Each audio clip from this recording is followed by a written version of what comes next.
What's up, everyone? It's your boy Rick coming at you right now. I'm going to talk about Canelo Alvarez versus Crawford. Yet another fight video about them because the fight's coming up fast, and I want to give you my insight. If you're here for the first time, just check the receipts and you'll see all the predictions I got right in the past. Here I am on the edge of NYC, out in Long Island City. You can see the skyscrapers behind me, and the light is weird. I'm in the back of a Starbucks right now. But anyway, yeah, I want to talk about this fight. I want to break this down on how Canelo, what he needs to exactly do to try to beat Crawford. And I want to talk about how I'm not surprised why Canelo Alvarez is the favorite. He's the favorite because he's the bigger guy and Crawford's going up in weight. But a lot of people don't realize, you got to keep in mind, this guy Crawford's never been beaten. I'm trying to tell you that. So, you know, all these videos I'm making on this, I'm either going to come back to eat crow or I'm going to be right again. Now, if you doubt me, go back and look at the Floyd Mayweather fight. When I told you all Floyd Mayweather was going to dominate and undefeated back then, Canelo, who I'm sorry, was he's so young. He was in his prime at 23. I'm sorry, because he was in his prime. A lot of people saying he's inexperienced or whatever. That's not true. They could have fought 50 times that night and Floyd would have done the same thing. Look at Tito Trinidad and when he was 23 and 24, what he was doing. I'm just saying, he was lighting people up. Look at Muhammad Ali, what he was doing early in his career, lighting people up. So you see, Crawford is a different type of fighter. He's on the next level. You know, someone like Canelo would be the favorite because he's the bigger guy, and historically in boxing, if you look at all the fights, the matches where smaller good fighters, as they say, good fighters would go up in weight, fight a bigger guy, and they would lose. But that's not always the case with a big good fighter. Roy Jones went up. Of course, John Ruiz wasn't like a great fighter. Canelo, pound for pound wise, much better than John Ruiz. But Roy Jones went up he started at 168. He went up to heavyweight and took the title from John Ruiz, if you don't know boxing history, just saying. But this is special because Crawford isn't a good fighter. You see, he's a great fighter. Big difference. And he has not yet been ever defeated in the ring mentally. When Crawford had these amazing fights and it looked like he was losing a round or two, which is very rare, he would make adjustments. He fights southpaw. If you're not familiar with boxing and you're a casual fan, that means he fights lefty, and then he switches to right. Does it both, right, left. I don't care who Canelo has in sparring as a sparring partner. It doesn't matter. They're not Crawford. Crawford, until proven otherwise, is on the next level, and there's a good chance, I believe, if he doesn't play into Canelo's fight, meaning the best fight, if I'm in Canelo's corner, I'm hired by Canelo's team tomorrow, I would have a fight plan for Canelo to fight a dirty fight. That's right, a dirty fight. Canelo has to rough Crawford up, frustrate him, grab him, even lift him up, and it might look like Canelo's frustrated, but he's really not. He's doing this on purpose. He should be making a dogfight to piss Crawford off, to get Crawford psychologically out of his game, so he can land some unexpected shots on Crawford, where Crawford, in other words, if Crawford could relax like he normally does, once he gets in the groove of the fight, he should be able to, Canelo that is, try to take Crawford out of that flow, that smoothness, that awareness, where Crawford's an elite fighter, no doubt. Canelo, definitely at the top. But again, pound for pound wise, Crawford's greater. The weight, that's why he can take the chance. He can take the chance and make it an intriguing fight because he's so gifted, because Crawford's so talented, because he's proven so much in the ring, never defeated. If you look at the fight, I have to always flash back because it's a big thing. If you look back and you want to see Crawford hurt for the first time, where he's really hurt on his feet, that's late in the Gamboa fight. I think it was in the eighth round. Very interesting. He made the adjustments quick. Stood his ground, turned the fight around in seconds, maybe a minute. Defeated Gamboa, took him out. It's going to be a good fight. I can't wait. I can't wait for this fight to happen. I'm looking forward to it. The threat of Canelo, he poses a real threat, absolutely, because of the weight, because of the size, and he's younger by like 2 years. Crawford is 37. Earlier on in this video series, when I was predicting this fight, I didn't know that. I wasn't aware of it. I thought Crawford was turning 36 at best. I didn't look it up. I don't do this for a living. I don't sit on top of these guys' resumes and careers until it gets closer to a fight and I start looking at it. Wow, 37. But Canelo's no spring chicken. He's 35. So a lot more fights. I think there's a lot more wear and tear, dare I say, on Canelo. He's 60-something fights. Crawford's not that far in like that. He's like almost double the fights as Crawford, if not he does. I don't have the Crawford's record in front of me, but it's a lot more fights. I think Crawford's 30-something, right? Wins. This is going to be an amazing fight. It's going to be really good. It's worth having Netflix just for this fight alone, in my humble opinion. But I think a lot of Canelo fans are fantasizing about an early knockout. I hate to disappoint you. That's not going to happen. This is a big problem. This is a hard problem to solve because nobody has ever solved the Crawford equation. You understand? He's never lost, people.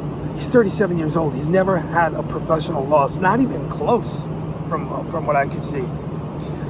There's going to be, you saw Canelo. He's already been in those areas mentally. This is a mental game. It's so true. You can have all the talent in the world, but if you don't have the mental fortitude in that ring, things could fall apart. Now, mentally, Canelo already lost fights. You could see when he was getting outboxed by Bivol, the disappointment on his face. You could see it. Crawford doesn't know that world. He doesn't know disappointment like this. He doesn't understand it. And he's probably not going to understand it unless he hangs around until he's 40 fighting, because Father Time finds all. But I think Mayweather, I'm going to go on this because Mayweather had his last professional bout with Berto, I think at 38, Floyd was. Not the exhibition garbage. So I'm thinking that Crawford has one last amazing performance in him. And if he does, like the night with Spence, Canelo's in big trouble. I don't care what anyone else is saying. I'm not being influenced by anyone's opinions. I hardly watch any videos on this stuff. I don't want to be influenced by anybody. I watched them fight for a long time, and I watched both of their last fights, and I see a Crawford decision as long as he doesn't make a lot of mistakes. He's going to get hit at some point. I'm sure he's felt big power before, from a bigger man in sparring. Like he said, I get hit all the time by bigger men in sparring and stuff. So I think this is going to be a decision when Crawford cannot stand in front of Canelo for long. That would be a disastrous mistake if he gets greedy. Get your hits, Crawford, and get out. Don't put your back on the rope, get out. If anything, get Canelo's back on the rope, but don't stand there too long. You saw it happened in some of Canelo's losses. He had his back on the rope. He was laying on the ropes, I think, with Bivol and getting lit up.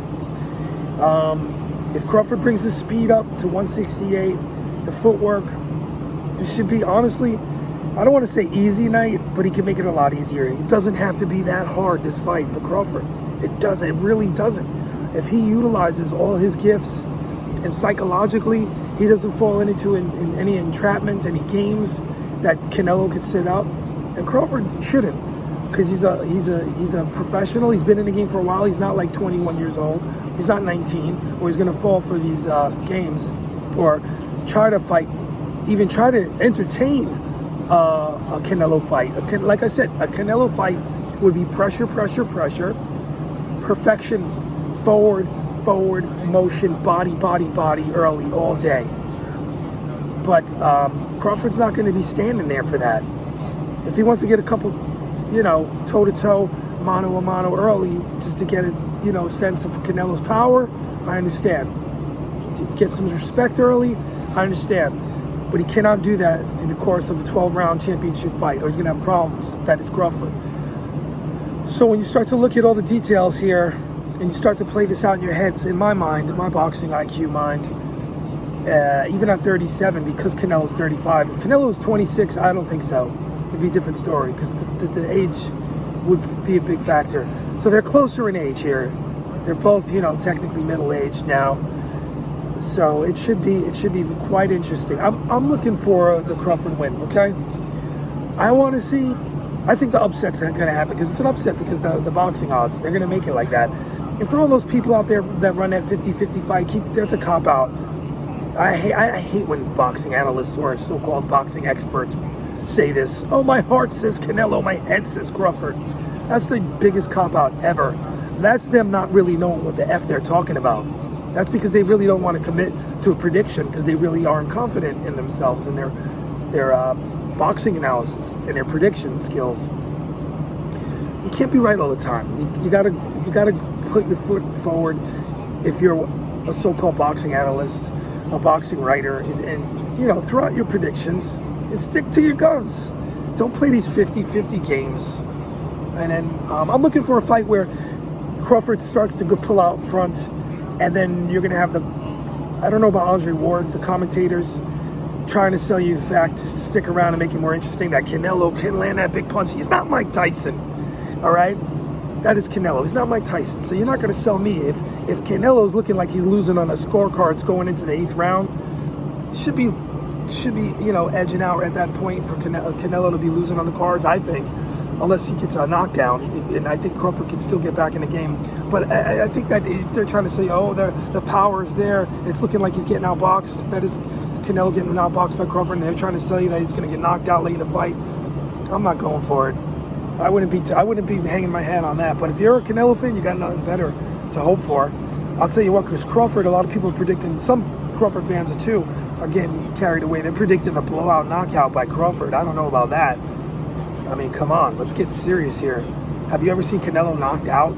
Have you ever seen Canelo wobbling and out of it on his feet, eyes rolling back in his head?